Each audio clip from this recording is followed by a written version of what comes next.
चलो बेटा पढ़ना शुरू करें।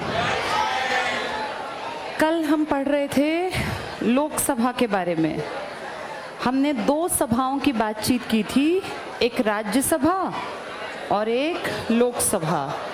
किसमें जनता प्रत्यक्ष रूप से भागीदारी दिखाती है और किसमें इनडायरेक्ट है, कहाँ पे बैकडोर एंट्री संभव है। बैकडोर हम क्यों कहते हैं समझ में आया?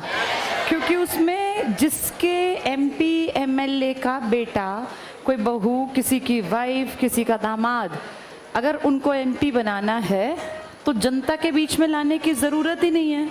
जनता को ना खोज ना खबर कि कब एमपी बनेंगे। कहाँ वाले? राज्यसभा। लोकसभा के एमपी को लोगों से कनेक्ट होना पड़ता है, जा जा के बीच में लोगों की बैठकों को संबोधित करना पड़ता है, बातचीत करनी पड़ती है। जो बातों के धनी है ना बेटा, वो लोकसभा का रास्ता पकड़ पाते हैं, क्योंकि इनको बनाने वाली है जनता।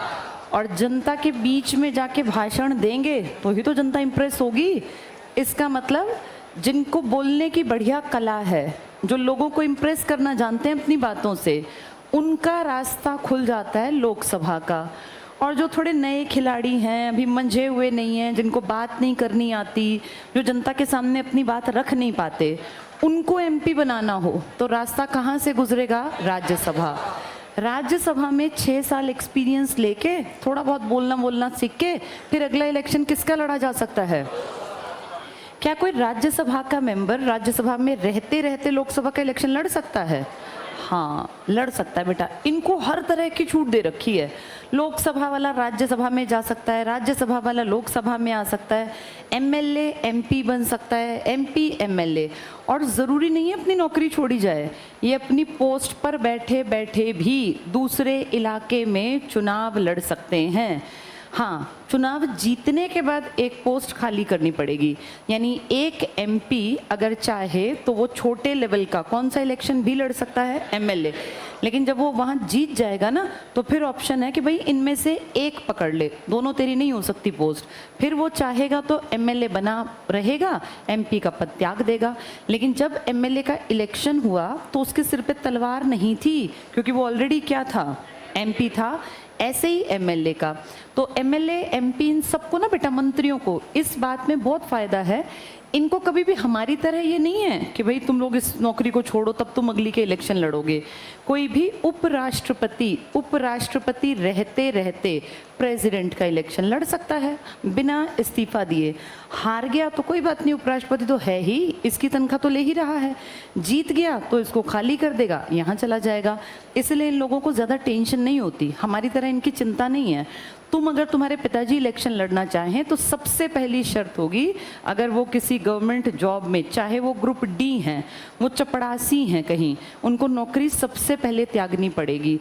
इस एक कंडीशन के कारण आम आदमी कभी सोच ही नहीं पाता अगर वो नौकरी में है कि मैं क्या करूं क्या ना करूं। पिछले इलेक्शन में ना बेटा 2019 में एक वीडियो बड़ी वायरल हुई थी।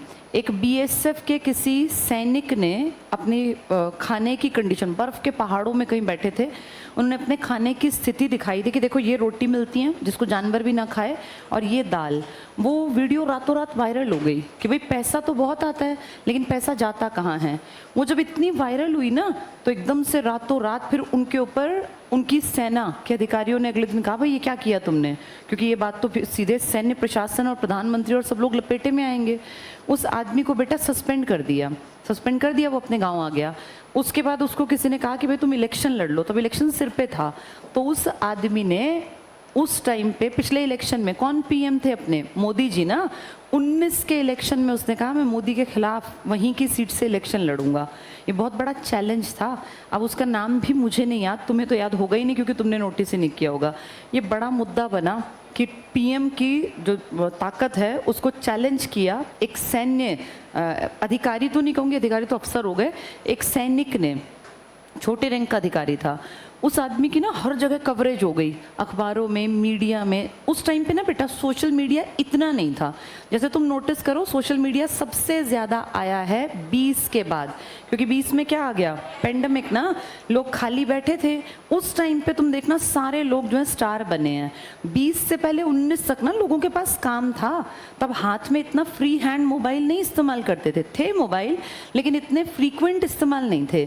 20 में जैसे ही पेंडेमिक आया, ये मोबाइल हर घर हर बच्चे तक पहुंच गया। अगर घर में 2 बच्चे हैं तो दोनों की क्लास क्योंकि मोबाइल पे आएगी, पर्सनल मोबाइल हर बच्चे को मुहैया कराया गया। 20 के बाद सोशल मीडिया ज़्यादा पैर जमा के बैठा है। इससे पहले सोशल मीडिया कहीं कहीं था, हर किसी की ज़िंदगी में नहीं था, और बहुत सारे लोग तो स्मार्टफोन रखते भी नहीं थे, लेकिन अब ज़रूरत बन गया। इस दौर में हमने देखा 19, इससे पहले था इलेक्शन, तो मोदी जी की टक्कर में जब वो आदमी खड़ा हुआ ना, ये बात तो बड़ी बनी, पर पता है क्या किया वो आदमी, कहीं जीत ना जाए, इलेक्शन से जैसे एक डेट होती है, उस डेट पे अपना नामांकन फाइनल करा के सारे कागजात पूरे करने पड़ते हैं। तुम्हें पता है इनके कागज पत्री जमा होते हैं इलेक्शन से पहले, पता है ना? उम्मीदवार जो होते हैं ना इलेक्शन लड़ने वाले, वो पहले अपनी दावेदारी पेश करते हैं, कई कागज वागज लगाने पड़ते हैं। तो जो वो आदमी था ना, मुझे उसका नाम अब ध्यान नहीं है क्या नाम था, क्योंकि उस टाइम बड़ा फेमस हुआ था। उस आदमी ने एक तरह से चैलेंज किया और मीडिया ने भी कवरेज दी थी। बहुत सारे लोग जो है उस तक पहुंचे कि भाई क्या प्लान है, आप कैसे करेंगे, और लोगों को लगा था कि कहीं ऐसा तो ना हो, क्योंकि पता नहीं चलता बेटा किसका पासा कब पलट जाए, कि कहीं मोदी जी हार जाएं। एन मौके पे क्या हुआ, जिस दिन नामांकन कागज पत्री का लास्ट डे था, उस दिन उसके पास फ़ोन गया कि आपको 3 बजे, पता नहीं 5 बजे का टाइम दिया, इतने बजे का टाइम दिया जाता है, अपनी जो आपके कागज़ों में कमियां हैं इनको दूर कर लो। कुछ कमियां बता दी गई। वो आदमी उस टाइम पे प्रचार कर रहा था बिहार साइड में। अब वो क्योंकि छोटे से रैंक का आदमी था, कोई उसके पास बहुत गाड़ियाँ और ये तो था नहीं पीछे से बैक, गरीब सा एक आदमी था। बेटा फौजी कैसे होते हैं, कोई बहुत अमीर नहीं होते। अगर वो गड़बड़ ना करते हो, गड़बड़ करते हो तो चाहे वो कोठियाँ बना लें, लेकिन अगर वो सिर्फ सैलरी पे रहते हैं ना, तो ज़्यादा अमीर नहीं होता फौजी बंधु। तो उस आदमी को कहा गया लास्ट डे कि आपको 3 बजे तक का टाइम है, ये कागज़ जमा करा दो दिल्ली में आके। और वो आदमी जो था उस टाइम था बिहार से दिल्ली किसी भी कंडीशन में 2 घंटे में पहुंच ही नहीं सकता। वो आदमी अपना कागज़ पूरे नहीं करा पाया और लास्ट इलेक्शन में वो लड़ नहीं पाया। इन 5 सालों में उसकी रोज़ी रोटी कहाँ से चली? सरकार के पास उसका जितना जमा पैसा था, मैं 100% श्योर हूँ वो मिला ही नहीं होगा। उसके ऊपर इतनी सारी धाराएं, पता नहीं क्या क्या लगा होगा, तुम्हें मुझे क्या पता। मैं आपको बताना चाह रही हूँ कि इलेक्शन लड़ना इतना आसान नहीं है। ये लड़ना भी उसी के बस की है जिसके पीछे बैक हो, खूब सारा पैसा हो और बहुत सारे लोगों में उठ बैठ बढ़िया हो। नॉर्मल आदमी का ये हाल होता है। आज उस आदमी का नाम पूरे देश में किसी को नहीं याद होगा। वो आदमी क्या नाम था? हाँ, तेज बहादुर था उसका नाम, तेज बहादुर। उसका सरनेम मुझे ध्यान नहीं, तेज बहादुर नाम का वो आदमी था। देख लो वो आदमी अब गायब बराबर हो गया। इस बार कहाँ है वो इलेक्शन में? कहीं नाम भी नहीं है, क्योंकि बेटा आम आदमी को ना 5 साल रोटी खाना बड़ा मुश्किल हो जाता है। अगर वो किसी से पंगेबाजी ले ले, ये बड़े बड़े लोग हैं, इनका कुछ भी नहीं लगता, इनकी तो एक फ़ोन कॉल लगनी है, उसका घर परिवार सब तहस नहस हो सकता है। अब वो आदमी गुमनाम है, हमें नहीं पता। पिछले इलेक्शन में वो इतना फेमस था। इसका मतलब इलेक्शन लड़ना भी हर किसी के बस की बात, खासकर आम आदमी के बस की बात नहीं है। ये सिर्फ देखने में अच्छा लगता है कि भारत का नागरिक हो, 25 साल की आयु पूरी कर गया हो, लाभ के पद पर ना हो, पागल दिवालिया ना हो। ऐसा तो हर आदमी निकल आएगा, भारत का हर दूसरा पहला आदमी ऐसा ही तो है, लेकिन इलेक्शन नहीं लड़ पाते। इलेक्शन के लिए पीछे एक बैक चाहिए। ये कहानी है कौन से इलेक्शंस की? लोकसभा। इसमें भी जनता बनाती है, लेकिन बेटा जनता के बीच में कनेक्टिविटी के लिए भी पैसा लगता है। आप कहीं जाएंगे, आप लोगों को इकट्ठा करेंगे, आपको वहाँ टेंट लगवाना पड़ेगा, माइक चाहिएगा, कोई वहाँ आपके पास आके इकट्ठा आएगा, आपके पास इकट्ठे होंगे 100 लोग, तो उनके चाय पानी नाश्ते का भी प्रबंध करना पड़ेगा। ऐसे मुफ्त में कोई नहीं आता। इसीलिए जनता से कनेक्ट होना भी कोई हंसी खेल नहीं है। वो पुराने ज़माने नहीं है कि आप जाएंगे और नेहरू की तरह, गांधी की तरह भीड़ उमड़ पड़ेगी, ऐसा नहीं होता। लोग इकट्ठे करने के लिए भी खर्चा लगता है। कहीं किसी गाँव में जाए ना, चौपाल में या किसी आदमी के घर बैठक में, तो उसके घर 10-20 लोगों का चाय नाश्ता पानी करना पड़ता है। ये सब चीज़ें खर्चा मांगती हैं, मुफ्त में कुछ नहीं होता। तो ये बस कहने भर की बात है कि जनता चुनती है। जनता भी उसी को चुनती है जिसकी कनेक्टिविटी के साधन हो। कोई नॉर्मल आदमी कहीं से उठेगा, तुम्हें पता ही नहीं चलेगा इलेक्शन में खड़ा कौन हुआ।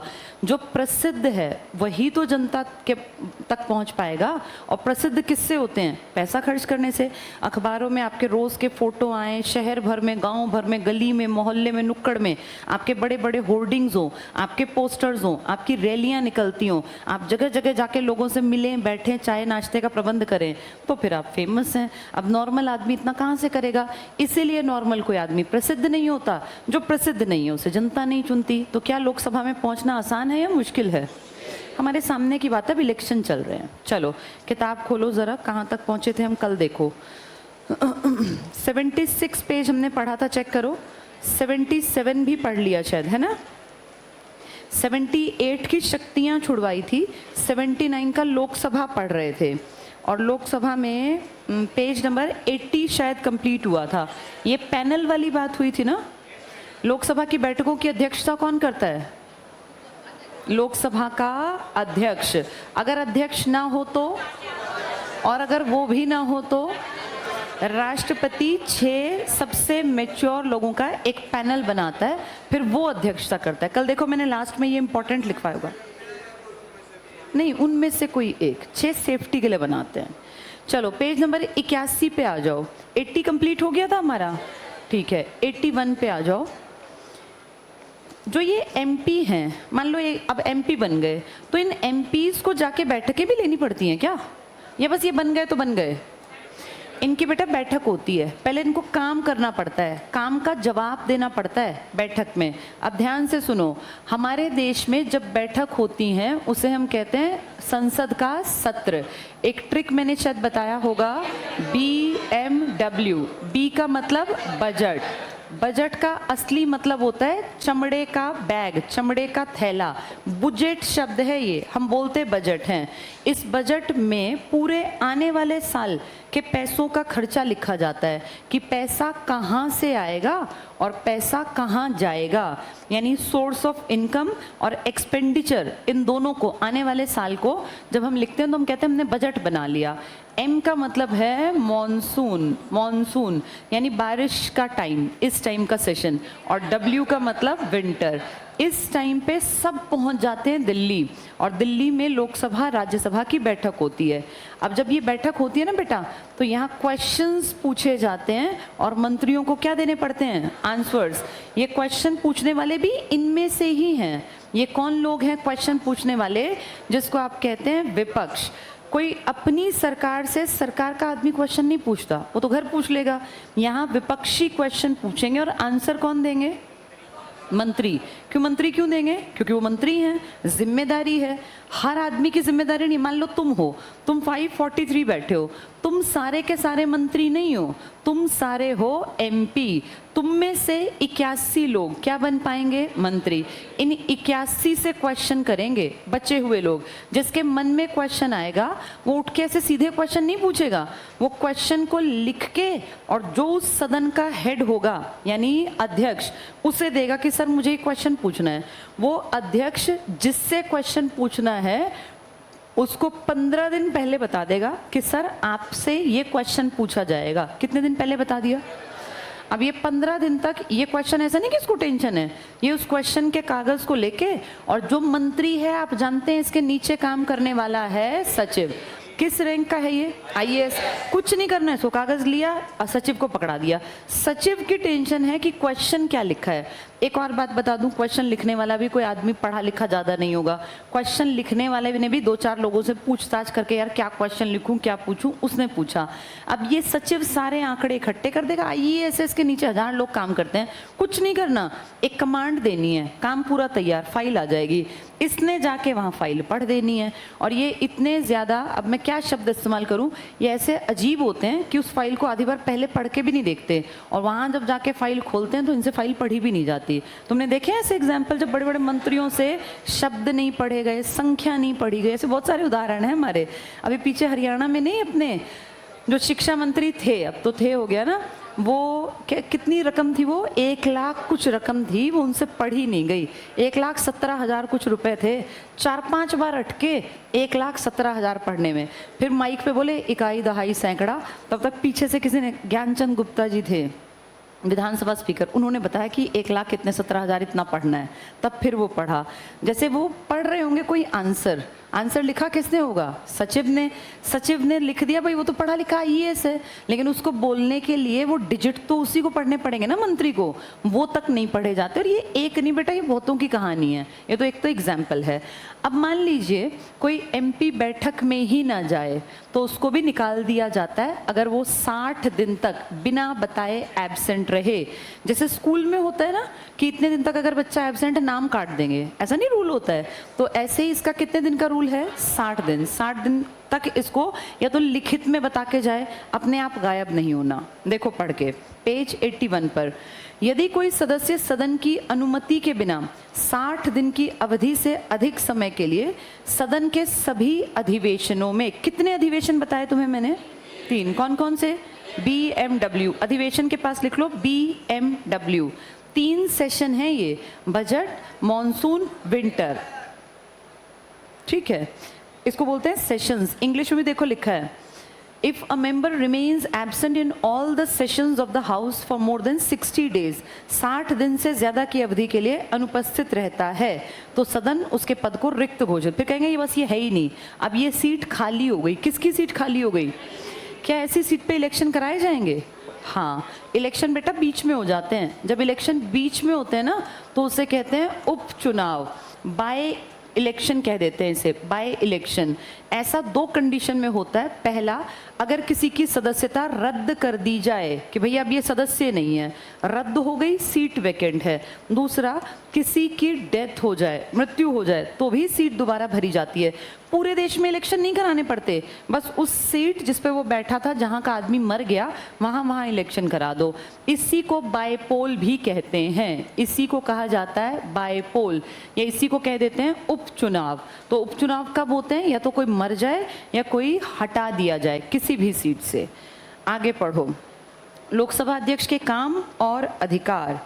तो लोकसभा अध्यक्ष क्या काम करता होगा? इमेजिन करो अध्यक्ष का क्या काम होगा। क्या मैंने कल बताया था कि अध्यक्ष अपने पद की शपथ नहीं लेता? क्यों नहीं लेता? क्योंकि उसको शपथ पहले ही दिलवा दी। किस आदमी ने? प्रोटेम ने सबको शपथ दिलाई। किस चीज की? सांसद की। मंत्रियों को शपथ प्रोटेम नहीं दिलवाएगा, मंत्रियों का शपथ कौन दिलवाएगा? President of India. इसका मतलब जितने लोग लोकसभा में आके बैठे हैं, नई लोकसभा में, अब तुम्हारे सामने बैठेंगे वो, मई का आखिर होते होते, इलेक्शंस के दौर के खत्म होते होते जून में नई सरकार बनेगी।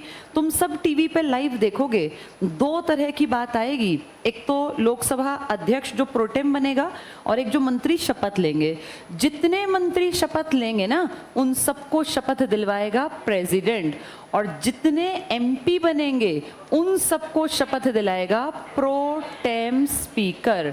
ये प्रोटेम किस पार्टी का होगा किसी को नहीं पता, बस इसकी एक कंडीशन रहेगी कि ये सबसे बड़ी उम्र के, सबसे उम्र दराज होंगे, सबसे ज्यादा एज्ड और एक्सपीरियंस्ड होंगे। ये कुछ दिन काम करेंगे बेटा, उसके बाद ये पद से ऑटोमेटिकली हट जाएंगे, क्योंकि नया स्पीकर आएगा जो कितने साल के लिए आएगा? 5 साल। कौन सी पार्टी का होगा ये 100% जीती हुई पार्टी का, जो बहुमत में आएगी। कौन सी पार्टी बहुमत में मानी जाएगी? जिसको 272 से एक भी ज्यादा सीट मिल गई, उस पार्टी को कहा जाएगा ये बहुमत की सरकार बन गई। अगर 272 से एक भी ज्यादा है तो उनका हक है, वही सरकार बनाएंगे, और वही उसी पार्टी का एक आदमी को स्पीकर बनेगा। जनरली स्पीकर बहुत बड़े, जिनका नामी गिरामी लोग होते हैं ना, आप देखना वो कम बनते हैं, क्योंकि बेटा कहीं ना कहीं हर इंसान का ना एक झुकाव होता है अपनी पार्टी की तरफ। जैसे आप देखोगे स्पीकर ज्यादातर ऐसे लोग बनेंगे जो बहुत ज्यादा पार्शियल ना हो, न्यूट्रल बिहेवियर रखना पड़ता है उनको। लोकसभा में ऑपोजिशन भी बैठेगी और जीती पार्टी भी बैठेगी, उसको दोनों के लिए बराबर रखना है अपना व्यवहार। ना ऐसा हो कि अपनी अपनी पार्टी के लोगों को मौका देता रहे, बस उनको ही बोलने का या कुछ भी बात करने का हक हो। सेम बराबर मौका विपक्षियों को देना है। जितने लोग अपने क्वेश्चन लिखते हैं वो किस तक पहुंचाते हैं? जाते हैं? लोकसभा अध्यक्ष तक। मैंने कल एक बात बताई थी, अगर अध्यक्ष को अपना रिजाइन करना लेटर देना हो तो किसको देगा? उपाध्यक्ष को, और उपाध्यक्ष को देना हो तो अध्यक्ष। अध्यक्ष पद पे बैठा व्यक्ति अपने पद की शपथ नहीं लेता। किस चीज की शपथ लेता है? ये लेता है सांसद की। और कौन दिलाता है इसे शपथ? अब ध्यान से मेरी बात को सुनना, ये नई बात है जो बता रही हूँ।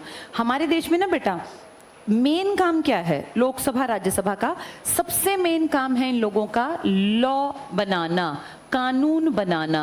अब तुम सब अपने सामने देख रहे हो, धीरे धीरे ना दुनिया बहुत तेज गति से बदल गई पिछले 8-10 सालों में, और आज में लाइफ में बहुत बदलाव है। जैसे सबसे बड़ा बदलाव जो तुम फील करते होगे वो सोशल मीडिया तक हर इंसान की पहुंच है। आज से 10 साल पहले सोशल मीडिया इतना एक्टिव नहीं था, तब भी चैनल्स थे, यूट्यूब था, कुछ इस तरह की चीज़ें, लेकिन वो हर घर तक नहीं थी। अब सोशल मीडिया जहाँ एक तरफ जागरूकता फैला रहा है, वहीं सोशल मीडिया बेटा लाइफ को स्पॉइल भी कर रहा है। बहुत सारे बच्चों की ज़िंदगी सोशल मीडिया खा जाएगा, ये पता भी नहीं चलेगा। कल ही का एक एग्जाम्पल देती हूँ, कल ही की एक घटना बताती हूँ। एक लड़की ने क्या किया, उसने सोशल मीडिया इंस्टाग्राम के ज़रिए किसी लड़के से उसकी बातचीत हुई। वो लड़की सिर्फ 17 साल की, अभी 12वीं के पेपर दिए हैं। उसकी बातचीत हुई और वो उसको जानती नहीं, पहचानती नहीं। वो उस लड़के से मिलने के लिए बिना पेरेंट्स को बताए, बिना किसी को बताए, किसी को नहीं पता, और उससे मिलने के लिए चल पड़ी। वो उसको जानती नहीं, पहचानती नहीं, सिर्फ 17 साल की लड़की। तुम खुद सोच के देखो, इसको अपनी बहन से लेके या अपने घर पे किसी से लेके, वो ठीक था या गलत था? वो लड़की कल अगर गायब हो जाती, आज उसकी कहीं रिपोर्ट आती कि कोई लड़की, कोई अनजान लड़की विद फोटो छप जाता किसी अखबार में कि किसी नहर में उसकी लाश पाई गई। जो ये बच्चे बिना सोचे समझे ऐसे स्टेप ले लेते हैं, ये सोशल मीडिया का बेटा नेगेटिव इम्पैक्ट है सोसाइटी पर। जब तक आप इतने मैच्योर ना हो ना कि मेरे लिए क्या ठीक है क्या गलत, तब तक इस सोशल मीडिया को एक भूत की तरह देखना चाहिए। ये एग्जाम्पल मैंने एक लड़की से लिया, अब एक लड़के का एग्जाम्पल भी देती हूँ। मेरी सिस्टर दिल्ली में गवर्नमेंट स्कूल में टीचर हैं। कल शाम को हम बात कर रहे थे, तब की घटनाएं हैं ये। तो उन्होंने मुझे बताया कि उनके स्कूल के बाहर जैसे दोपहर के बाद ना पुलिस वाले इकट्ठे हो गए, कुछ इस तरह का केस हो गया। तो मेरी सिस्टर जो हैं वो टीजीटी इंग्लिश हैं, उनको हेड बनाया हुआ है कि कोई लड़कियों का स्कूल है। वो सुबह उसमें लड़कियां पढ़ती हैं, शाम को दिल्ली में ना शिफ्ट के स्कूल चलते हैं बेटा, तो क्योंकि जनसंख्या ज़्यादा है वहाँ, तो सुबह की शिफ्ट लड़कियों की होती है, शाम की लड़कों की, सेम स्कूल में। तो वहाँ जाके देखा तो कुछ पुलिस वाले, एक लड़की, उसकी माँ और 2 लड़के पकड़ रखे थे उन पुलिस वालों ने। छोटी छोटी उम्र के लड़के थे, वो होंगे 18-19 साल के। तो वहाँ पूरा झमेला कर रखा था। अब जाके पता किया कि क्या हुआ, तो बताया उस लड़की का कहना था कि लड़के मुझे परेशान कर रहे हैं। वो लड़की सुबह के 10 बजे के आसपास, उनका ब्रेक होता है स्कूल का, वो स्कूल के बाहर क्या करने गई, ये उस लड़की के पास जवाब नहीं था। अच्छा, हमारे देश में पुलिस भी थोड़ा सा लड़कियों की बात ज़्यादा सुनती है, तो पुलिस वाले उन लड़कों को ना पकड़ के उनकी पिटाई कर रहे थे। और जैसे था ना कि बाप को बुलाइए, वो जैसे इस तरह से बातचीत। तो वो लड़की उसी स्कूल में थी जिसे मेरी सिस्टर, मतलब उसी की स्टूडेंट थी उनके स्कूल की। तो उसकी माताजी जो है वो चिल्ला रही हैं तेज से उन लड़कों को कि ऐसे हैं वैसे, मेरी बेटी को परेशान करते हैं, यहाँ आ गए ये वो। तो मेरी सिस्टर ने, जैसे जिसके बच्चे एडोलेसेंस में, उसको पता है कि लड़के भी तो बेवकूफ़ बन गए होंगे ना, तो उसने कहा, मैंने उन लड़कों को ले जाके साइड में पूछा कि भाई तुम क्यों आए यहाँ, किस कारण से आए। तो बेचारे रोने लगे। 17-18 साल के बच्चे सभी डरपोक ही होते हैं बेटा। उन्होंने कहा, मैडम ये लड़की जो है ना, हम लोग मार्केट में अपनी पिताजी की मदद करते हैं, कोई मंडी में बैठते हैं, और ये लड़की जो है वहाँ हर सैटरडे कोई मंडी वंडी लगती होगी, उसमें आती थी, और इसने हमें कहा कि तुम ना 10 बजे आ जाना मेरे स्कूल के बाहर, उस लड़की ने। और वो नालायक वहाँ पहुँच गए। अब उस लड़की ने, कुछ ऐसा हुआ होगा कि उसकी माँ आ गई, उस लड़की ने उन लड़कों को फंसवा दिया कह के कि ये मुझे परेशान कर रहे हैं, जबकि 100% केस ये रहा होगा कि वो स्कूल से बाहर खुद आई होगी। वो उसको पकड़ के तो नहीं लाए ना स्कूल से बाहर, स्कूल से बाहर वो आई तो उसकी गलती, लेकिन वो अपनी गलती क्यों मानेगी। उस लड़की ने उन लड़कों को फंसवा दिया, पुलिस वालों ने उनको खूब तो पीटा और उनको ले गए। अब उनके माँ बाप को बुलाएंगे, उनसे जैसे तैसे, मुझे नहीं पता क्या करेंगे, लेकिन बेटा ये दोनों के लिए एग्जाम्पल है। कल हम बातचीत कर रहे थे तो हमने देखा कि देखो दोनों को बेवकूफ़ बनाया जा सकता है। उस लड़की ने उन लड़कों को बेवकूफ़ बनाया, अब उन पे अगर पुलिस केस हो गया तो फंस गए। उनके माँ बाप की तो रोज़ की चिंता हो गई ना बेटा, अपने बेटों पे एक बट्टा लग गया ना, एक बार लड़का पुलिस थाने तक चला गया, ये खबर फैल जाएगी चारों तरफ, उसके बाप आपको रेहड़ी लगाने जाएगा तो पता नहीं कितने लोग क्या क्या कह के, हो सकता है उसको वो काम धंधा उठा के कहीं और ले जाना पड़े। और वो लड़की जो 17 साल की थी, जान ना पहचान, उठ के इंस्टाग्राम पे कोई बातचीत हुई और चल पड़ी। ये बेटा बहुत ज़्यादा टफ टाइम है, अपने आप को बचा के रखना पड़ेगा। ये ट्रैप्स हैं, ये जाल हैं, और इसमें बेवकूफ़ जल्दी फंस जाता है। वो कोई लड़का भी हो सकता है और कोई लड़की भी हो सकती है। ये तुम्हें देखना है कि हमें इस जाल में नहीं फंसना। हमारे घरों में ना जो परवरिश है ये पहले बहुत बढ़िया मिल पाती थी, कारण पहले सोसाइटी परवरिश करती थी, सिर्फ अकेले माँ बाप नहीं थे, गांव गली नुक्कड़ मोहल्ले के सब लोगों को लगता था कि ये लड़का अगर गलत चल रहा है तो हमारी जिम्मेदारी है कि इसको पीट के हम सही करें। ऐसा ही लड़कियों के लिए था कि एक घर की बेटी सबकी बेटी होती थी, इसलिए परवरिश साझी मिलके और बहुत बढ़िया परवरिश मिलती थी। लेकिन आज क्या प्रॉब्लम है, आज परवरिश घर घर से मिल रही है, और घर से भी क्या मिल रही है, आज कितनी ही औरतें तो अधेड़ उम्र की भी इतनी, मैं क्या शब्द इस्तेमाल करूं, इतनी घटिया सोच रखती हैं कि उनके बच्चे जवान हो गए हैं, और वो इतनी वाहियात रील बनाती हैं औरतें भी कि उनको देख के उनके पति भी शर्मा जाएं। अब बेचारे पति भी क्या करें, क्योंकि वो उन पे हावी है। दो चार को तो देख के लगता है बेचारे बना रखे हैं कि वो आना भी नहीं चाहते, लेकिन जबरदस्ती खींच खींच के उनको भी रील में नचा रही हैं। तो ये हाल है औरतों का। मैं किसी, बेटा इसमें कईयों की तुम्हारे घर में भी औरतें हो सकती हैं ऐसी, इसलिए ऐसी आवाज़ नहीं निकालनी है। कोई भी हो सकता है, क्योंकि ये इतना ख़राब टाइम है। आप ये देखो, सोशल मीडिया पे अच्छी चीज़ें कम हैं और अच्छी चीज़ों को देखने वाले भी कम हैं।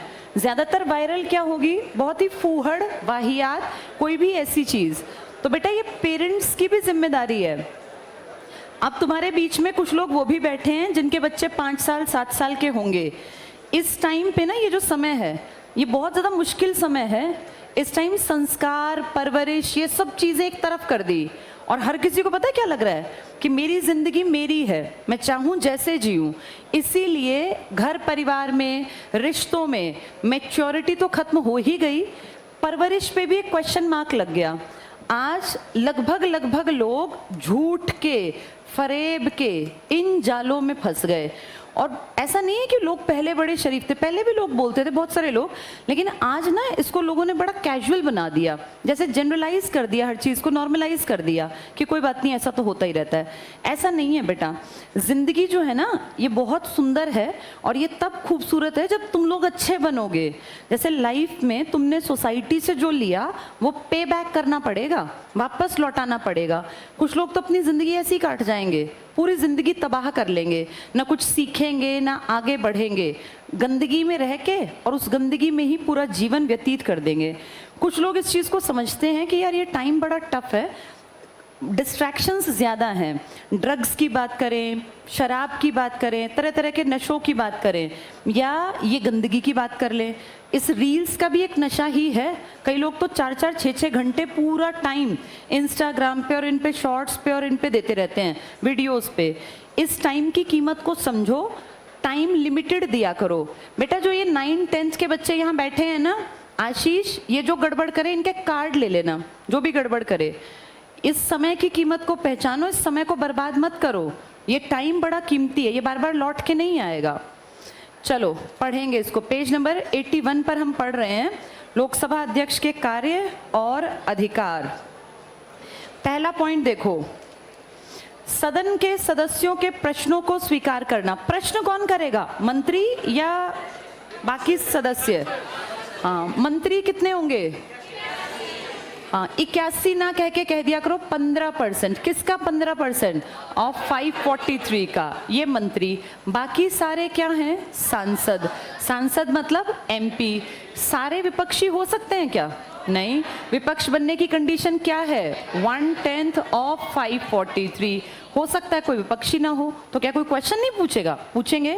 ये सब सांसद क्वेश्चन पूछ सकते हैं। किन से? लेकिन सीधे क्वेश्चन पूछेंगे, लिख के देना पड़ेगा। किसको देना पड़ेगा? अध्यक्ष को। अध्यक्ष कितने दिन बाद?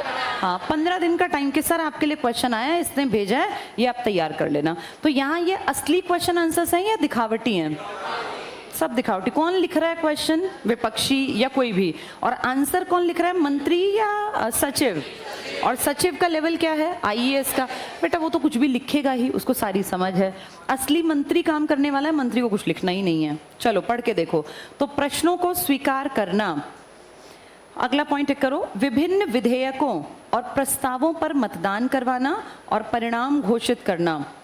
अब ये क्या है विधेयक, इसको थोड़ा सा समझेंगे। बोर्ड पर देखो, कोई चीज़ जब लॉ बनती है ना बेटा, तो एक आदमी के चाहने से लॉ नहीं बनता। पहली चीज़, लॉ तब बनता है जब उसकी क्या आ जाए? नीड, कानून। जैसे सोशल मीडिया पे अब कानून बनाने की ज़रूरत है या नहीं है? है। कुछ ऐसा होना चाहिए कि इतनी एज से कम के बच्चे इस तरीके के कामों में इन्वॉल्व ना हो। कोई एज लिमिट निर्धारित करनी पड़ेगी, नहीं तो 10 साल के 12 साल के बच्चे अपना इंस्टा आईडी बना के और पता नहीं कितनी गलत चीज़ों में लिप्त मिलेंगे। ये नुकसान एक घर का नहीं बेटा, ये नुकसान पीढ़ी का है, नस्लों का है, ये नुकसान देश का है। हमारे देश में एक दिक्कत और भी है, विदेशी जो है ना वो मैच्योर हैं, वो गलत और सही में डिफरेंस कर पाते हैं। इंडियंस कॉपी तो करते हैं लेकिन गलत और सही की समझ हमारे में नहीं है। जैसे विदेश में जितने भी लोग हैं ना, वो चीज़ों को लॉजिकली देखते हैं, कारण उनका एजुकेशन सिस्टम उनके दिमाग को खोलता है। हमारा एजुकेशन सिस्टम हमारे दिमाग को बंद करता है, क्योंकि हम रटने वाली पढ़ाई करते हैं पहली से लेकर 12वीं तक, सिर्फ और सिर्फ मार्क्स के पीछे भागते हैं। विदेशी तुम्हें पता है 5वीं क्लास तक 6ठी क्लास तक आधे देश पेपर ही नहीं लेते, वो अपने बच्चों पे बर्डन नहीं डालते। और हम PP1 में बच्चा गया नहीं, जाते ही उसको अ लिखना सिखाने पे पूरा जोर लगा देते हैं। हमारे यहाँ ना क्रिएटिव दिमाग नहीं है बेटा, इसलिए ज़्यादातर एक्सपेरिमेंट्स विदेशों में होते हैं। ऐसा नहीं कि हम बेवकूफ़ हैं, लेकिन हमारे दिमाग को, एक बच्चे के दिमाग को सब लोग मिलके बस एक तरफ ले आते हैं जहाँ ये अंदर एरो हैं। ये इंटेलिजेंट तो बना देते हैं लेकिन क्रिएटिव नहीं बना पाते। तो जैसा हम चाहते हैं वैसी सोच विकसित नहीं हो रही इंडिया में, इसीलिए हम लोग कॉपी तो कर रहे हैं विदेशियों की, लेकिन वो चीज़ों को देख के समझ के आगे बढ़ते हैं। हम आंख बंद करके कॉपी करते हैं, चाहे उनके बालों के रंग की कॉपी कर लें, चाहे उनकी ड्रेसेस की कॉपी कर लें, उनके फास्ट फूड की कॉपी कर लें। अपना रहन सहन, खान पान जो हमारे पूर्वजों के समय से था ना देसी, वो बेटा बीमारियों से बचाने के लिए था। जैसे इस मौसम में हमारा पूरा भारत पुराने जमाने में ना जौ खाया करता था, जौ और चने को खाने में, डाइट में शामिल करते थे। गेहूं तो बहुत बाद में पैदा किया। मैंने आपको कहानी सुनाई होगी 1965 के भारत पाक युद्ध की, जिसमें शास्त्री जी को अमेरिका ने धौंस दिखाई थी कि ये युद्ध बंद कर दो, नहीं तो लाल गेहूं जो भेजते हैं इसकी खपत रोक देंगे, जो खेप भेजते हैं। याद है 65 में तब नारा दिया था शास्त्री जी ने, जय जवान जय किसान, और कहा था मत भेजना, हम खुद पैदा कर लेंगे। इसके बाद भारत में आई थी ग्रीन रेवोल्यूशन, जिसमें खाद्यान्न में गेहूं और चावल पे स्ट्रेस था सारा, कि खूब गेहूं चावल पैदा करो। ये गेहूं चावल बेटा हमारे पूर्वजों की खास खाने पीने की चीज़ों में नहीं था। अगर आप जानते हो, हड़प्पा के टाइम पे सबसे इंपॉर्टेंट खाद्य पदार्थ में गेहूं का नाम नहीं आता, जौ का नाम आता है। आज भी जौ बिकता है लेकिन लोग खाते नहीं हैं। लोगों ने, लगभग मेजॉरिटी इंडियंस ने अपने मेन फूड में गेहूं को शामिल कर लिया, जबकि गेहूं जो है ना, अब तुम रिसर्चेस पढ़ के देखो, ज़्यादा गेहूं खाना डायबिटीज़ होने का एक बड़ा कारण बताया जा रहा है। गेहूं खा सकते हैं लेकिन लिमिट में खाना चाहिए। जबकि अगर तुम अपने घर में खान पान को एनालाइज करो, तुम सब जवान हो गए, बचपन से तुम दोनों तीनों टाइम रोटी पर ही जोर रखते आए होगे कि रोटी खा ली, रोटी खा ली, रोटी खा ली। ये रोटी बदल बदल के खानी चाहिए। जैसे हमारे पूर्वज थे ना, वो 3 महीने दिसंबर, जनवरी, फरवरी बाजरा खाते थे। इसमें गर्माहट बहुत ज़्यादा होती है, ये नेचुरली बॉडी को ना क्लीन भी करता है, इसके अंदर फाइबर भी होता है। तो इसलिए हमारे बुजुर्ग देखो, कैंसर और इस तरह की बीमारियां कम होती थी। आज से 50 साल पहले कैंसर बहुत rarest of the rare disease थी, लेकिन आज तुम देखो अपने गांव में तुमने कम से कम 8, 10, 20, 30 केस सुन लिए होंगे कि उसको कैंसर हो गया, उसको कैंसर हो गया, उसको कैंसर। ये खान पान से सीधा संबंध होता है बेटा इन चीज़ों का। ये जो 3 महीने बाजरा खाते थे ना, पूरी बॉडी को गर्माहट मिलती और बॉडी रिफाइन होती, साफ हो जाती अंदर से। फिर इसके बाद मार्च के आसपास, मार्च, अप्रैल, मई, जून, ये था गर्मी का मौसम।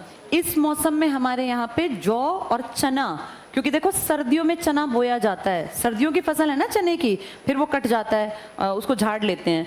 इस मौसम में जौ और खूब सारा चना मिला के खाते थे। सत्तू नहीं पीते थे पहले लोग, सत्तू लस्सी में डाल के, अभी भी हमारे हरियाणा में उसको राबड़ी कह देते हैं। ये पुराने खान पान थे बेटा। बहुत लोग तो ये मानते थे कि जैसे एसी आपकी बॉडी को राहत देता है, ऐसे जो राबड़ी बनती थी ना पुराने टाइम में, वो आपकी बॉडी के लिए एसी का काम करती थी, पूरी बॉडी को ठंडक देती थी। ये कुछ मौसम थे। इसके बाद आती है बारिशें। बारिश आती है बेटा जुलाई में, अगस्त में और सितंबर तक चलती है। इस मौसम में हमारे बुजुर्ग लोग ना सरसों के तेल में पका के, और उस टाइम पे देखो घर में बहुत सारे लोकल गांव में पूड़े बनते हैं, पकौड़े बनते हैं, बारिशों में नहीं हम ये खाते हैं। ये सारा बॉडी को चिकनाहट देता था। तो ये देखो पूरी कितनी प्लान्ड तरीके से डाइट होती थी कि किस मौसम में क्या खाना ठीक है। जैसे सरसों का तेल बहुत अच्छा है बॉडी के लिए। अब ये आजकल जो रिफाइंड की कंपनीज थी ना, इन लोगों ने ऐड बना बना के हमारे दिमाग में क्या ठूस दिया कि गांव के जो मूर्ख लोग थे वो सरसों खाते थे, तुम बढ़िया बढ़िया रिफाइंड खाओ। ये रिफाइंड बेटा जहर है। रिफाइंड खाने वाले लगभग लोग जो है ना आने वाले समय में बीमारी ग्रस्त होंगे। और पढ़े लिखे जिन्होंने थोड़ा सा समझ लिया ना चीज़ों को, उन सब ने रिफाइंड त्याग दिया। हमारे जो बुजुर्ग लोग खाते थे ना दो सबसे बढ़िया फैट्स, उनमें एक तो सरसों का तेल था और एक प्योर देसी घी। डॉक्टर्स ने ये कह के देसी घी खराब है, देसी घी, एक्चुअल में देसी घी का फैट सबसे बढ़िया फैट्स में होता है। अति करोगे तो हर चीज़ ही खराब है, अति तो किसी भी चीज़ की अच्छी नहीं है। बाकी अगर फैट्स की बात करें ना तो आज भी गाँव का इंसान जो खाता है सरसों का तेल और जो देसी घी का यूज करते हैं, ये बेस्ट फैट्स हैं। जो बारिश का मौसम है ना, इसमें सरसों का तेल पका के खाया जाता था बहुतायत में, क्योंकि इस टाइम जितना खान पान, बारिश होते नहीं या तुम्हें पूड़े अच्छे लगते हैं, पकौड़े अच्छे लगते हैं, वो बॉडी देखो अपने आप मांगने लगती है। ये जब तक सिस्टम था ना खान पान का, तब तक बीमारियां घरों में घुसी नहीं थी। और बहुत सारे लोग तो हम याद करें गुड़ का इस्तेमाल करते थे ये सब बनाने में भी। घर में मीठे में ना गुड़ को पानी में भिगो के रख देती थी हमारी दादी वगैरह, फिर वो थोड़ा सा सॉफ्ट हो जाता था, फिर उसमें सौंफ डालती, फिर उस पानी में वो आटे को घोलते थे, फिर उससे पूड़े और ये सब चीजें बनती थी। ये सब बॉडी की रिफाइनिंग का और एनर्जी गिविंग काम करते थे। आज पूरे साल तुम्हारी पीढ़ी क्या खाती है, मोमोज खिला दो और ये क्या खाते रहो, चाउमीन खाते रहते हो, गंदे गंदे रोल खाते रहते हो। कभी कभी खाने में कोई दिक्कत नहीं बेटा, लेकिन अगर तुम अति कर रहे हो ना तो ये पेट में तुम्हारे में मैदा जमती जा रही है। अभी नहीं दिखेगा, अभी तुम लगेगा क्या फर्क पड़ता है, लेकिन आज से 20 साल बाद ये सब चीजें सामने आएंगी। अभी तो 20 साल हुए नहीं ना खाते खाते। तुम्हारी पीढ़ी सबसे ज्यादा फास्ट फूड खा रही है। मैं देखती हूँ कितने लोग तुम में से रोज नीचे से चिप्स लाते मिलते हैं, कभी पेटीज खाते मिलते हैं। हफ्ते में एक दिन से ज्यादा ये सामान मत खाया करो, और बच सको तो 2 हफ्ते में एक बार खा लिया करो। कई लोग तो ऐसे हैं जिनका रोज का ही नित्य नियम का काम है। बेटा इस मौसम में ना रोटी खा के आया करो घर से, चाहे चटनी से खाओ, और दही या लस्सी पिया करो। ये सबसे बेस्ट डाइट है। देसी खाने का कोई मुकाबला नहीं होता। ये मोमोज, चाउमीन, चाट, पकौड़े, इनको त्याग दो, कम से कम खाया करो। चलो इसको आगे पढ़ेंगे। हम काम पढ़ रहे थे, वहां से ये बात आ गई। देखो अगला पॉइंट, लोकसभा अध्यक्ष के कार्य और अधिकार। पहला पॉइंट तो हो गया ना, हाँ ये नीड से बात उठी थी। चलो नीड पे वापस सुन लेते हैं। तो नीड से बात क्यों उठी? आज खाने की नीड बदल गई, ये मुझे तुम तक पहुंचाना था। अब लॉ कैसे बनता है? लॉ बनता है जब देश में कोई चीज जरूरत बन जाए। जैसे मैंने सोशल मीडिया का एग्जाम्पल दिया, सोशल मीडिया पे लॉज बनने जरूरी लग रहे हैं तुम्हें कि नहीं लग रहे हैं, है ना? कुछ बंदिश होनी चाहिए बेटा, नहीं तो ये 15 साल 13 साल 14 साल वाले बच्चे बिगड़ जाएंगे। वो बंदिश लॉ के थ्रू बन सकती हैं। दूसरी चीज, जितनी लॉ की नीड होती है, सबसे पहले वो नीड समाज फील करता है, जनता। फिर जनता अपने एमपी और एमएलए तक पहुंचाती है, फिर एमपी एमएलए उसको सदन तक पहुंचाते हैं, और वो सदन कागजों तक ले आता है। क्या बना देता है? बिल। बिल को ही क्या कहते हैं? विधेयक। ये कॉन्सेप्ट अगले 10 दिन चलेगा। कौन है गधे जो बात करने लग गए बीच में? जो ये 9 10 के ना डंडा ले ले, खींच खींच के लगाया कर इनकी कमर पे। कहाँ है वो डंडा? ये रहा। एक डंडा खींच के मार जो 9th और 10th वाला जो नालायक बोलता दिखे, क्योंकि इनको समझ नहीं है कि पढ़ना जरूरी है। अब ये देखो नीड है ना, इसलिए लॉ बना दिया। अब नीड ना होती तो ये लॉ नहीं बनता, ठीक है? अब बोलना मत, ये ध्यान से सुनना। तो सबसे पहले क्या बनाया जाएगा? विधेयक। विधेयक मतलब बिल। बिल बेटा कागजी सही भाषा आईएएस रैंक के अधिकारी लिखते हैं, ताकि किसी बात के कोई दो मतलब ना निकले। ऐसा ना हो कल को बिल का कोई और कुछ भी मतलब निकाल ले। तो सबसे पहले नीड फील होगी, जनता फील करेगी, एमपी एमएलए तक नीड जाएगी, फिर वो कागजों में लिख के पेश किया जाएगा। बिल को जब बात करें तो बिल होते हैं दो तरह के। एक बिल होते हैं साधारण विधेयक, और एक होते हैं मनी बिल, जिसको बोलते हैं धन विधेयक। इसी को बोलते हैं मनी बिल। मनी बिल में सिर्फ और सिर्फ किसकी बातचीत रहेगी? पैसा। पैसा कहाँ से आएगा, कहाँ जाएगा, पैसे के ऊपर जितनी बातचीत होगी वो बिल अलग होगा। उस बिल को हर कोई पेश नहीं कर सकता। मान लो तुम सारी लोकसभा हो, मैं स्पीकर हूँ, तो हमें अगर धन विधेयक यहाँ लाना है ना लोकसभा में, तो तुम में से सिर्फ जो मंत्री होगा वो पेश करेगा। अब मंत्री सारे होंगे या 81? इसका मतलब बाकी तो पेश ही नहीं कर सकते। पहली बात, पेश करेगा ना वो, उससे पहले फाइल मेरे पास आएगी। मेरे से मतलब यहाँ है लोकसभा के स्पीकर। हम अपने आप को एज्यूम करके ज़्यादा अच्छा समझ पाएंगे, इसलिए मैं एग्जांपल अपने आप से ले रही हूँ। मान लो तुम सब हो लोकसभा के 542, एक मैं, हम 543। मैं यहाँ अध्यक्ष हूँ, हमें मनी बिल लाना है, तो सब नहीं लाएंगे। आप में से जो मंत्री होगा, कोई एक मंत्री, ज़्यादातर वित्त मंत्री लाएगा, क्योंकि पैसे का मामला वही देखता है। वित्त मंत्री विधेयक ले आएगा, मनी बिल। अब उसकी जिम्मेदारी है कि मनी बिल पहले मेरे पास आए, मेरे टेबल पर आए। इस मनी बिल की फाइल को मैं पढूं और मैं पढ़ के एनालाइज करूं कि ये एक्चुअल में मनी बिल है या ये साधारण बिल है। अगर मुझे लगता है ये मनी बिल है, तो मैं इस पे अपने सिग्नेचर करूंगी बाहर, और मेरे पोस्ट की स्टैंप लगेगी। मेरे सिग्नेचर और मेरी स्टैंप इस बात की गारंटी है कि ये बिल 100% क्या है? Money bill. इसका क्या फायदा होगा? मनी बिल यहाँ से तो कोई बात नहीं, पेश कर दिया। मान लो ये मनी बिल है, इसकी दो कंडीशन हैं। पहली कंडीशन, मनी बिल सिर्फ और सिर्फ मंत्री पेश करेगा। दूसरी, सिर्फ और सिर्फ लोकसभा में होगा। ये किसी भी कंडीशन में कहाँ पेश नहीं हो सकता? राज्यसभा। ये दो स्थिति हैं जो सिर्फ मनी बिल के साथ हैं। बाकी बिल राज्यसभा पेश कर सकती है, कोई नॉर्मल एमपी पेश कर सकता है, मंत्री होना जरूरी नहीं है। ये ओनली की कंडीशन है। किस बिल की? मनी बिल की। अब आगे देखो, मनी बिल पेश करते टाइम जो मंत्री होगा उसने पेश किया, बाकी सबके सामने बहस होगी, सब लोग बहस का हिस्सा बनेंगे, और अगर वो पास हो गया लोकसभा से, तो फिर ये जाएगा अगली सभा के पास। किसके पास? राज्यसभा। राज्यसभा के पास फाइल जाएगी। इस फाइल पे सिग्नेचर हैं, किसके? लोकसभा के स्पीकर। बाहर ही सिग्नेचर और स्टैंप है ना। राज्यसभा देखेगी, अरे इस पे तो सिग्नेचर और स्टैंप है लोकसभा के स्पीकर के, वो तुरंत अलर्ट हो जाएगी। क्यों? क्योंकि जिस पे लोकसभा के स्पीकर के सिग्नेचर और स्टैंप बाहर हैं, इसका मतलब ये मनी बिल है। तो मनी बिल के लिए राज्यसभा को लिखा है संविधान ने कि तुम्हें सिर्फ 14 दिन का समय मिलेगा। इस बिल को तुम पेश भी कर लेना, बहस भी कर लेना और पास भी कर देना। कितने दिन के अंदर? ऐसा तो होना बड़ा मुश्किल है, लेकिन इसको कह रखा तुम्हें ऐसा ही करना है। फिर इसने पूछा अगर मैं ऐसा ना करूं तो फिर इस बिल को तुम अपने पास ही रखना, क्योंकि उसके बाद तुमसे कोई बिल मांगेगा भी नहीं। ये इन्होंने कॉपी भिजवाई थी। ओरिजिनल बिल लोकसभा से तुमने नहीं पास किया ना, राज्यसभा ने, प्रेसिडेंट ऑफ इंडिया को चला जाएगा। ये मान लेंगे कि तुमने पास कर दिया, तुमने नहीं किया तब भी मान लेंगे कि तुमने पास कर दिया। प्रेसिडेंट के पास ये फाइल गई, प्रेसिडेंट देखेगा इस पे सिग्नेचर पर प्लस स्टैंप है, किसके? लोकसभा के स्पीकर। देखते ही तुरंत से साइन कर देगा पहली बार में।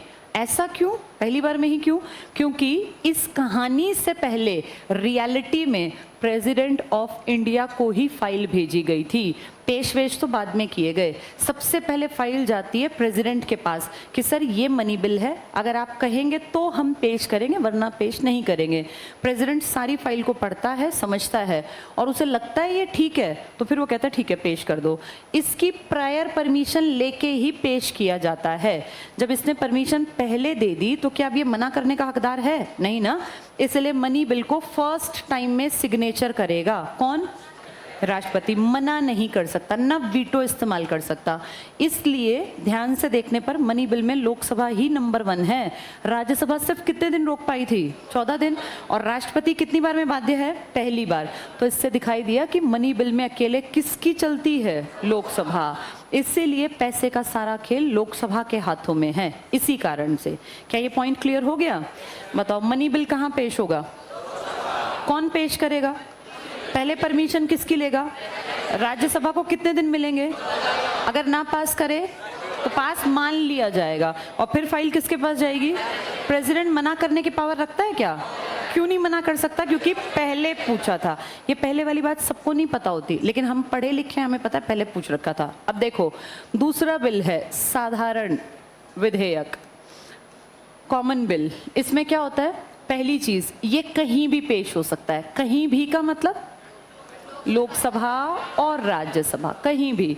दूसरा, इसे कोई भी पेश कर सकता है। कोई भी का मतलब वो मंत्री भी हो सकता है और सांसद भी। क्या सारे सांसद मंत्री होते हैं?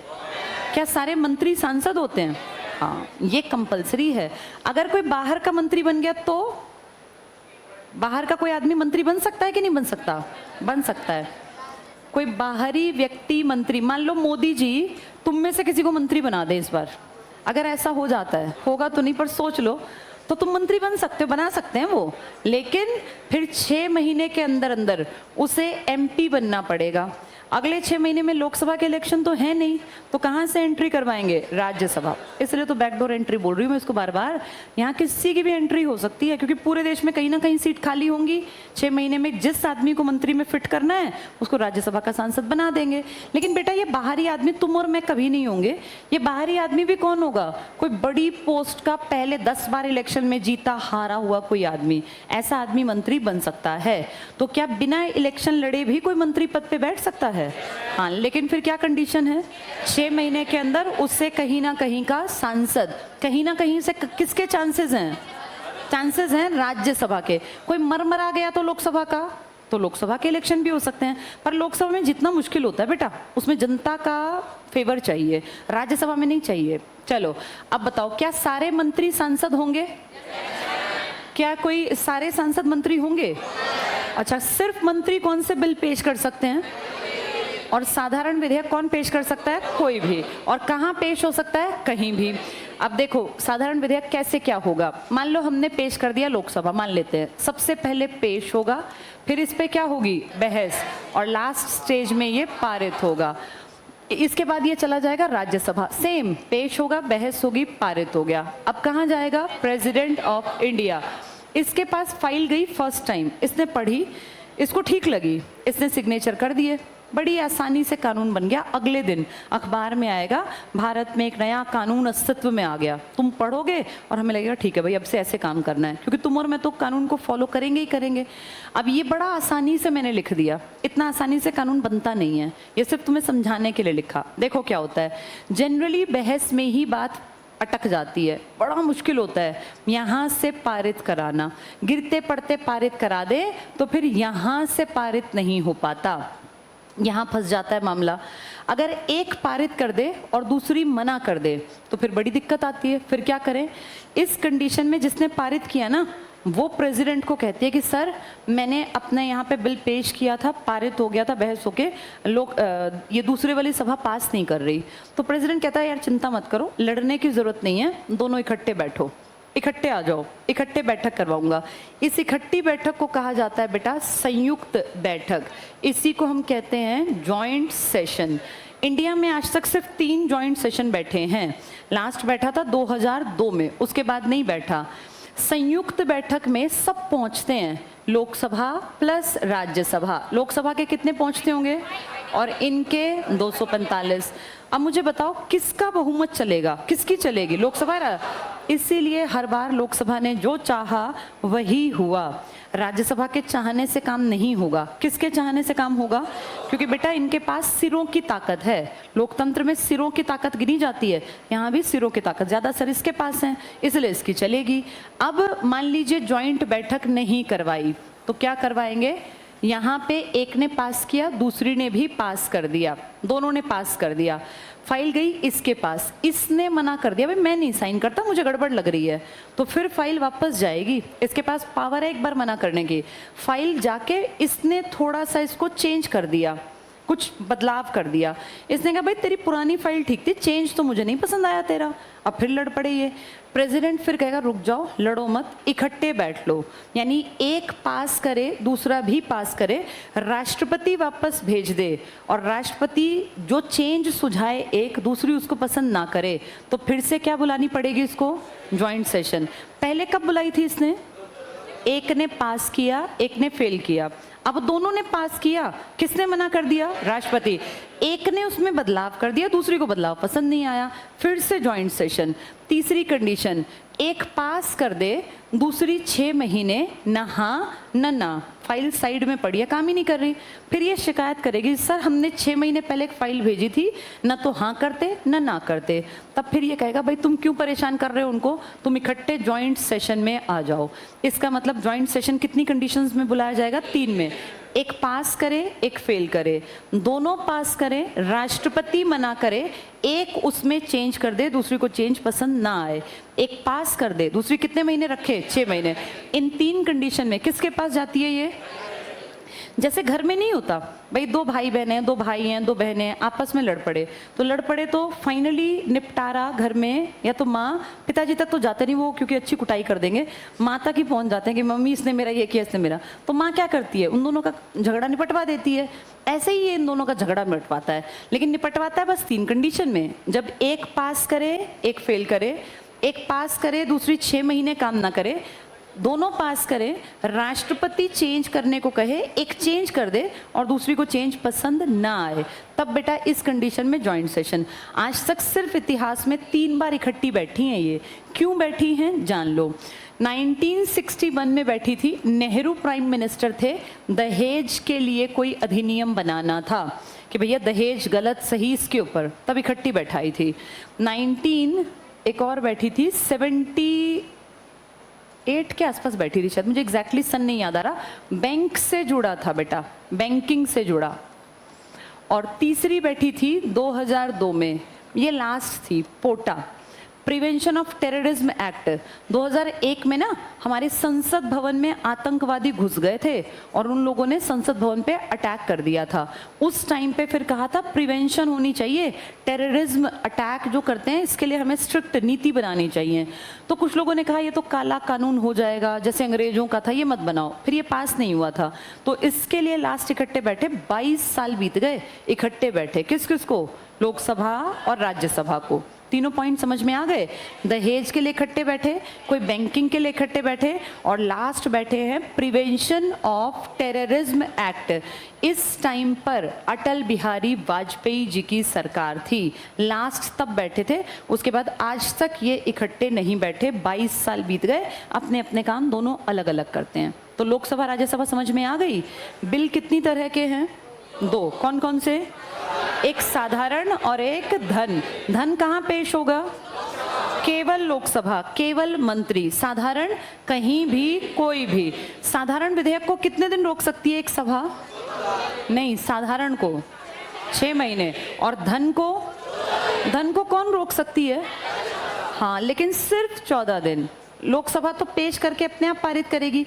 कौन से विधेयक पर पहली बार में राष्ट्रपति बाध्य है सिग्नेचर करेगा? धन। क्यों पहली बार में? क्यों? उससे पूछ के, अगर मना करना था तो हमारा टाइम क्यों खराब करवाया? इसीलिए। तुम याद करो, मैंने एक दिन तुम्हें वीटो बताई थी, एब्सोल्यूट वीटो, और कहा था वीपी सिंह नाम का हमारा एक पीएम था जिसको कल हटना था, तो आज क्या करवा गया? अपनी पेंशन का विधेयक पारित करवा गया।